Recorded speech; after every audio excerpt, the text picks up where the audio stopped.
Now we're on to Hunter, the class that was probably the best going out of Rostacon's Rumble, but it does lose some seriously powerful cards. It loses Katharina, so Death Rattle Hunter is probably just dead, as well as losing, all of the Death Rattle activators that makes it probably dead. And it's also losing Deathstalker Rexar, which is one of the most insane cards the deck has access to. And for the more aggressive decks, it loses Dire Mole and Crackling Razormaw. But it still has access to Master's Call and Kill Command and all that kind of stuff. So we'll see where the support for Hunter takes it. First up we have Rapid Fire. So first thing I want to compare this to is Arcane Shot. And it looks like it's a 2-mana Arcane Shot, which does not compare favorably. But Candle Shot is rotating out of Standard. So maybe this is the new card that you want to play with Hunter's Mark. It's much better than Arcane Shot in that case. It also has some synergies as just a 1-mana twin spell card. It can be good with like Violet Teacher or Gadgetzan Auctioneer, although those are not traditionally Hunter cards. And it's not really that good with Zul'jin, at least as far as like actually being cast by Zul'jin. I guess it can be good with Zul'jin, just because it's a spell card as filler in the deck. But it seems like this was really designed for the legendary Vereesa. It's 1 mana deal 3 when you have that weapon in play, which is pretty solid. And I think that's probably the only place it's going to see play is with Vereesa. I just don't think it's nearly efficient enough for any kind of like mid-range Hunter. Like I said, it does have good synergy with Hunter's Mark, but I think it's just a bit too inefficient outside of that. And if you want Hunter's Mark synergy, I mean, you can just play Spring Paw, right? This thing is just like a bad Spring Paw if you don't have any kind of spell synergy. But like I said, it is pretty good with the legendary. And I'm going to give this 3 stars because I do have a very optimistic hope for a specific Vereesa deck that I built. I think it might just be competitive enough. So optimistic 3 stars on Rapid Fire. Next up we have Ursatron. Seems like a very good card to me. 3 mana 3/3 draw a card. Seems very competitive. Hunter has access to some pretty good mech minions. Venomizer is like a pretty okay minion. Spider Bomb is great. Ziliax is great. It can draw a copy of itself. There's also Mechanical Whelp. You can also use this with Nightmare Amalgam. So you use the mech tag on Nightmare Amalgam to draw it with Ursatron. And then as Hunter, you can also have Beast Synergy with Houndmaster or whatever. Kinda cute being able to double dip on the Nightmare Amalgam. But where I'm really looking forward to playing this card is with Oblivitron in a kind of big Mech Hunter deck. And this can even draw like Bulldozer or Mechathune or whatever giant mech you want to be drawing to support your Oblivitron. So that's the deck I'm really looking at for this card. It also has some synergy with Fireworks tech, although I think in that deck you probably want to be using your Fireworks tech on Oblivitron or Spider Bomb or Mechanical Whelp. But in a pinch you can use it on this and it's pretty good. I do think the power level of this card is high enough that you can just throw it in like a random generic Hunter deck as long as you have a few mechs to draw. But with Master's Call still being around, it's kind of hard to imagine a Hunter deck that wants to play some mechs. But if there is some random mid-range Hunter that cares more about Houndmaster than Master's Call, I could see Ursatron being in that deck, and maybe that's where you throw in the Nightmare Amalgam for some cute synergy. But I think that's kind of a corner case on whether or not that would happen, and I'm giving it 4 stars, mostly for the support it provides to a full-blown mech Hunter. Next up we have Marked Shot, which is 4 mana, deal some damage to a minion. So you want to compare it to Flanking Strike, which is now rotating out. I think in general this is probably worse than Flanking Strike, but Flanking Strike was an extremely good card, and sometimes this is better. This can kill like a 4/4 Hinge-Clan Thug or whatever generic spider tank type minion the opponent is playing, in which case you would have to have like a Candle Shot or something to pair with your Flanking Strike. And of course, instead of giving you the 3/3, it also has the text of discovering a spell. So it's kind of like a Shadow Bolt and a Raven Idol or a Hallucination or whatever bundled into one card, which seems like a pretty good deal. Both of those cards are pretty playable, and then you bundle them up without having to spend any more mana on it. 3 from the Shadow Bolt, 1 from the Discover a Card card, and it seems pretty efficient. And in general, I would say hunter spells, especially when you get to discover them, are like pretty solid. You're pretty much always happy to see like an animal companion or something. Sure, sometimes you're gonna see Bestial Wrath, but that's the power of Discover, right? Every time you see Bestial Wrath, there's 2 other cards you can pick from.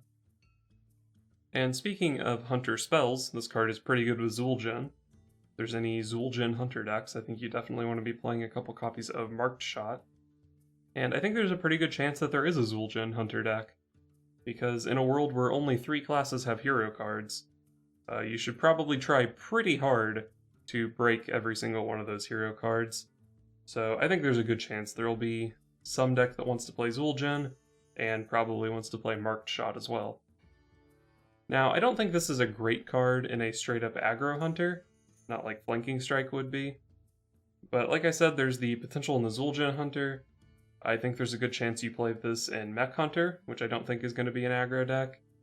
And even the current Scavenging Hyena deck isn't really an aggro deck, and it might be even less of an aggro deck once it loses its Dire Mole Crackling Razor Maw opener.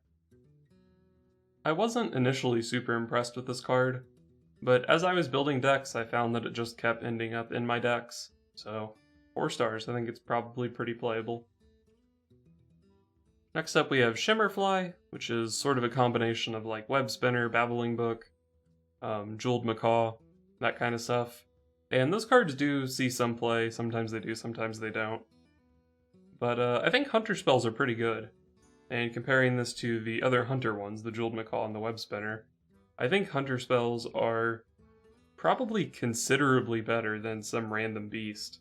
I mean, sometimes your Web Spinner dies and you get like Core Hound or something. Like, you're never going to cast that Core Hound in the game.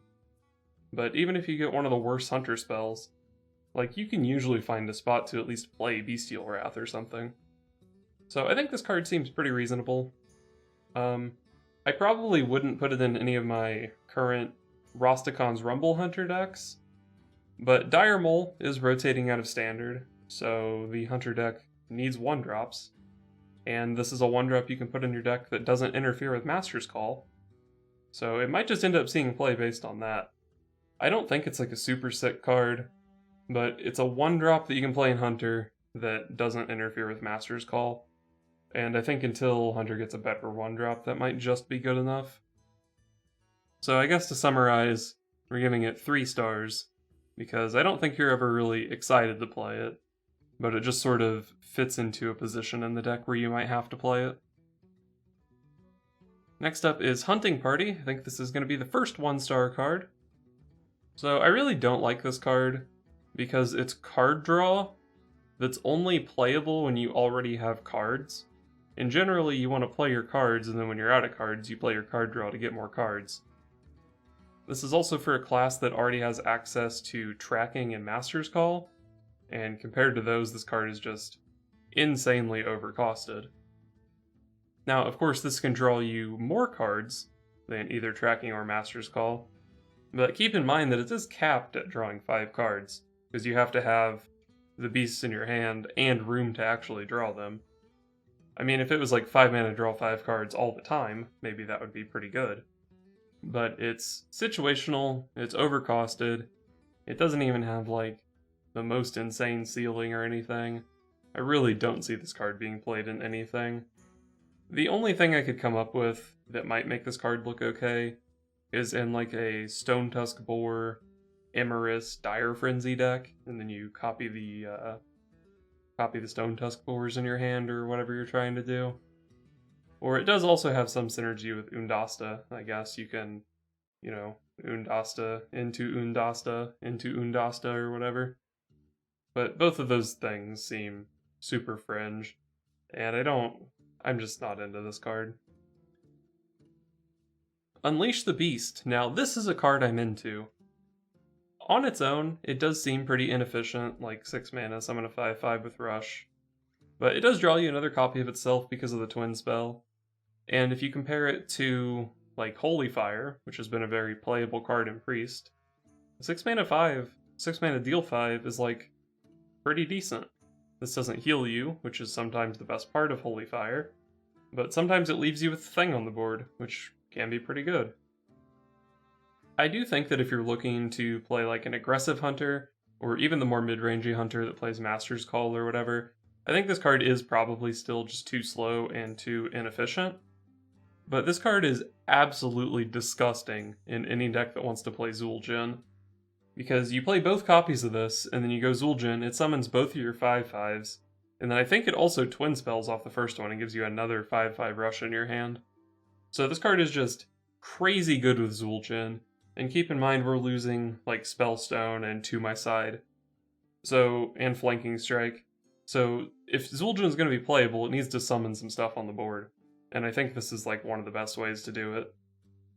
So yeah, Unleash the Beast, 4 stars, pretty much purely off of the synergy with Zul'jin. Next up we have 9 lives, some more Death Rattle synergy for Hunter. And keep in mind that Hunter is losing most of its Death Rattle synergy.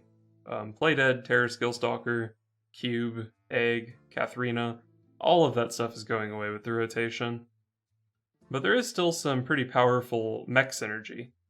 The only Death Rattle activator that Hunter has left is Fireworks Tech, and in this set the deck is getting access to Ursatron and Oblivitron, and of course you can always just throw in a Mechanical Whelp as well. And I think when you just look at some of the Death Rattles I just named, the Mechanical Whelp and the Oblivitron, this card looks pretty insane. So you discover your Mechanical Whelp, you add the 2/2 to your hand and get a 7/7 in play. Or you find the Oblivitron, you get the Oblivitron in your hand, and then it summons like your Mechanical Whelp, and then it triggers the Mechanical Whelp and you get the 7/7 along with the Whelp. This card just seems super, super good in a mech Death Rattle deck. And I think this card is actually pretty much the reason that I want to be playing a mech Death Rattle deck. And I'm even sort of interested in playing Zul'jin in this mech Death Rattle deck, because casting more copies of 9 lives seems pretty freaking insane to me. So I like this card a lot. I'm actually wondering if I should have given it 5 stars, but we'll go with the 4. I think the card is very good in that deck. There are some non-mech things you can do with this card. Just get another copy of Savannah Highmane, which is pretty good. You can start drawing through your deck pretty aggressively if you're just discovering Loot Hoarder every time, which could be pretty interesting. But I'm mostly looking at the mech stuff, and I think the mech stuff is going to be powerful. Next up we have Arcane Fletcher. So some more 1-cost minion synergy, which seems sort of strange in the set after the quest rotates. I think really only the direct support left for this 1-cost minion archetype is the Toxmonger, which is a pretty reasonable card, but never saw play, was never able to make the Quest Hunter deck relevant. And similar to the Toxmonger, this card is really understated. At 4 mana, I'm looking for like 4 more stats compared to this card. So not too excited about this 4 mana 3/3. And I also think this thing requires a lot of support, because as a 4 mana 3/3, you're not just playing this on curve and being happy about it, you need to be playing at least 1/1-drop with this. So you probably need to be playing a pretty reasonable amount of 1-drops in your deck. But on the other side of that, you also need to be playing a pretty reasonable amount of spells in your deck, so that when you play your 1-drop with your Arcane Fletcher, you actually get to draw a card. So it requires a pretty good amount of support, and I'm not even really sure what you're trying to draw for. Hunter doesn't have some sort of like combo win condition or anything, unless you're playing it with like Vereesa, I guess, trying to draw into your rapid fires and arcane shots and stuff like that. But that just doesn't seem that powerful to me. I don't really see a home for this. I mean, in theory, I can see a world where there are like some busted hunter spells that you really want to draw into, enough that you're playing more than just Spring Paw in your deck. But at the moment, I don't really see this card being competitive. Alright, Oblivitron, so we're back to some of that mech hunter stuff. So looking at this card on its own, 6 mana 3/4, wow, that is really terrible. But Hunter does have access to some pretty good mech death rattles. Spider Bomb is one that currently sees play. There's also Mechanical Whelp, there's also Ursatron, all of which I think I would be reasonably happy to hit with this card. Keep in mind though, that even though it says trigger its Death Rattle, you don't have to hit a Death Rattle minion. You can be hitting Mechathune, which, I mean, is a Death Rattle minion, but not a relevant Death Rattle. But yeah, you can just pull some big idiot like Mechathune or Bulldozer, or Damage Stegatron.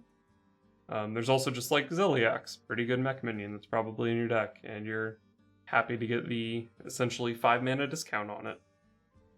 So a lot of good targets, but on its own, I don't really think this card is worth playing. I think you give up a lot casting a 6 mana Spider Tank to get the payoff.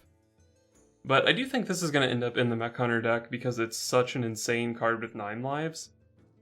Basically, I don't think this effect is worth it if you can only cast it once, but when you can use this Oblivitron Death Rattle 2, 3, 5 times if you're playing Zul'jin, it starts to look pretty insane, and I like the card a lot. So finally we have Vereesa Windrunner. So the weapon gives you the ability after your hero attacks get +2 spell damage for the rest of the turn. So you're looking to combo it with things like Arcane Shot, Bomb Toss, Kill Command, Rapid Fire, so you can kill your opponent. There's also some stuff that doesn't go face, which is pretty reasonable with this card. Multi-Shot to clear the board, Wing Blast for 1 mana deal 6, the new card Marked Shot, 4 mana deal 6 to a minion. It's a little bit better than dealing 4.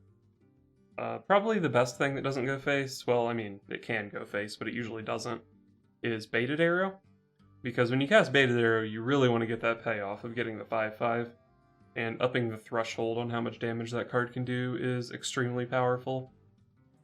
But as a 7 mana 5/6, this card is super, super slow. So you're obviously not going to play this in any sort of like aggro hunter deck. You're probably not going to play it in a Master's Call deck because it's not a beast. I don't think you're going to play it in Mech Hunter just because that's not the game plan of the deck.